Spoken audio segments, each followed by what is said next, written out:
Hello दोस्तों, आपका स्वागत है हमारे YouTube channel B2 math bye Rohit sir पे। तो दोस्तों आज हम सीखेंगे दो अंकों वाली संख्याओं का भाग। ठीक है, आज हम सीखेंगे दो अंकों वाली संख्याओं का भाग। मतलब कि क्या कि दो अंकों वाली संख्याएं जैसे कि 10, जो संख्याएं 10 से लेकर कहाँ तक रहती हैं, 99 तक। ठीक है, हम 10 से लेकर 99 तक की संख्याओं का भाग किस तरीके से किया जाता है आज हम इस वीडियो में सीखेंगे। तो चलिए शुरू करते हैं। तो आज का पहला क्वेश्चन लेते हैं कि हमें किस तरीके से करना चाहिए। हमने पहला एक क्वेश्चन ले लिया इस तरीके से, 12/10 ऐसा लिखा है अपना क्वेश्चन। इसका जो भी उत्तर होगा इसे इस तरीके से लिखते हैं। हम भाग को 3 तरीके से कर सकते हैं। देखो, पहला ये हो गया। दूसरा, इस चीज को हम लिख सकते हैं कैसा, ये इसका आंसर यहाँ लिखना। ठीक है, पहला इस तरीके से लिख सकते हैं, दूसरा इस तरीके से, तीसरा लिख सकते हैं 10/12 ये ऊपर। ठीक है, ऐसा भी लिख सकते हैं। इसी को ए ऐसे लिख सकते हैं, बी सी। इसी को डी नंबर में इस तरीके से लिख सकते हैं 10/12। ठीक है, तो कंफ्यूज होने की आवश्यकता नहीं है। हम भाग को इन 4 टाइपों से लिख सकते हैं और सभी का आंसर एक ही आएगा।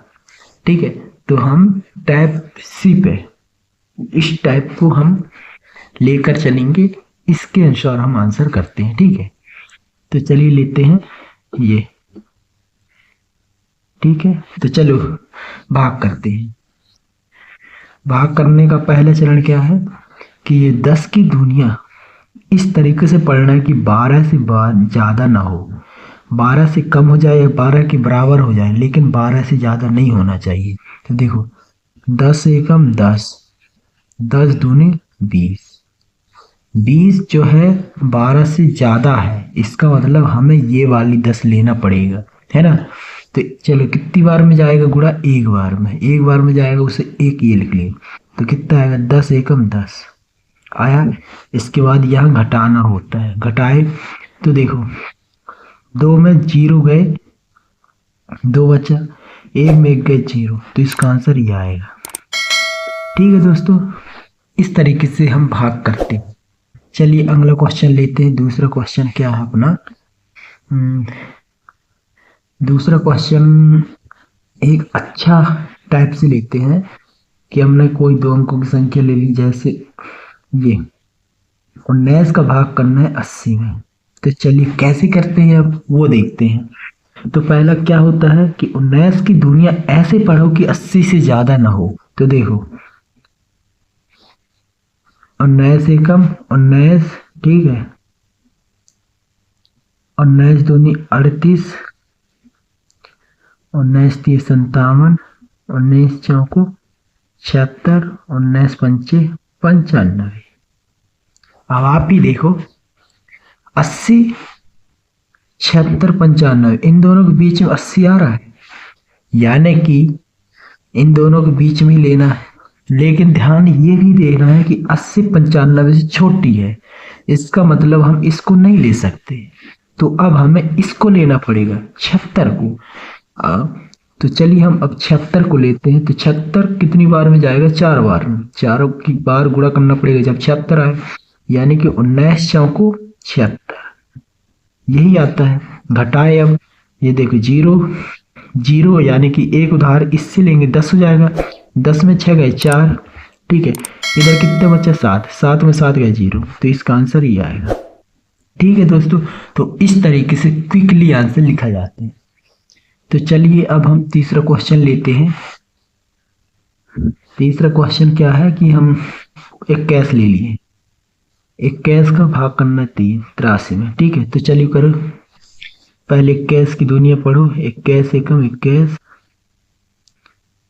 21 दूनी क्या होता है, 21 दूनी 42, 21 दिया 63, 21 चौके 84। तो अब देखो राशि जो है 84 से एक कम है, फिर भी हम इसे नहीं लेंगे। हम कभी भी हो जिस संख्या से भाग कर रहे हैं उस संख्या अगर हम गुणा करें तो वह संख्या आए या फिर उससे छोटी संख्या आए, उससे बड़ी संख्या नहीं होनी चाहिए। 83 से जो है 84 बड़ी संख्या है, ठीक है ना।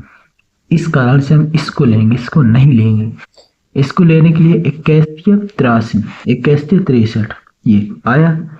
3 में 3 गए 0, 8 में 6 गए 2, इसका आंसर ये होगा। ठीक है, इस तरीके से भाग किया जाता है 2 अंकों वाली संख्याओं। आज हम चौथा क्वेश्चन लेते हैं। चौथा क्वेश्चन में हम 25 का भाग करते हैं 75 में।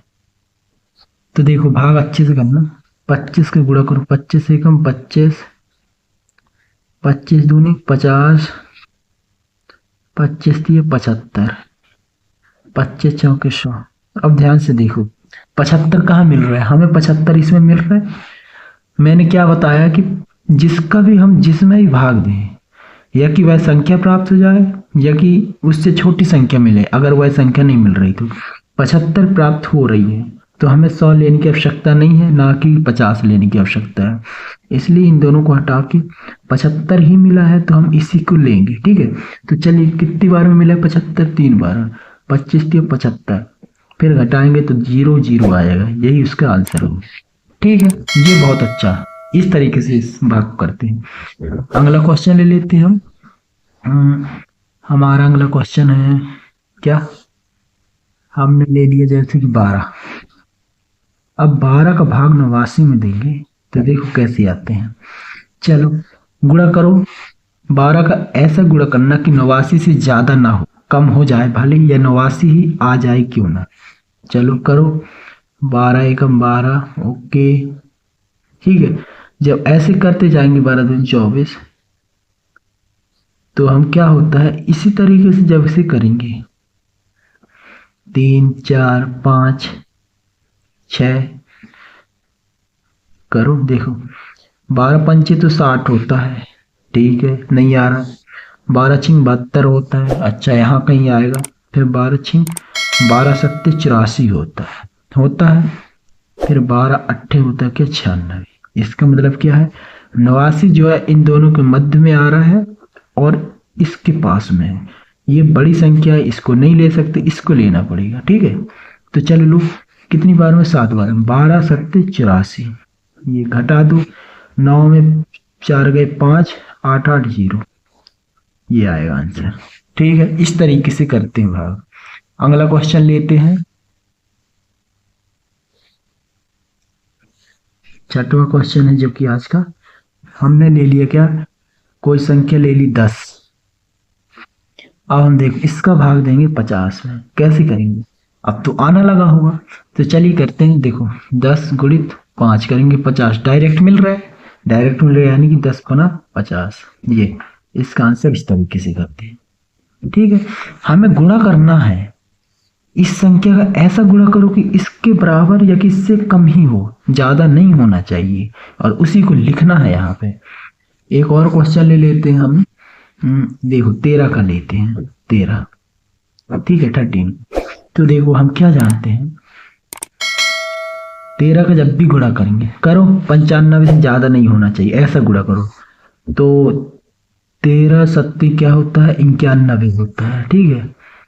13 अट्ठे 112 होता है। 95 जो है 112 से छोटा है लेकिन 91 से बड़ा है, इसका मतलब हमें इसे लेना चाहिए। तो 13 सत्ते 91, ये 5 में 1 गए 4 आएगा और यहाँ से 9 9 0 आएगा, तो इसका आंसर ये होना चाहिए। Correct, right. इस तरीके से हम सवालों को सॉल्व करते हैं। तो आज के लिए बस इतना ही, धन्यवाद।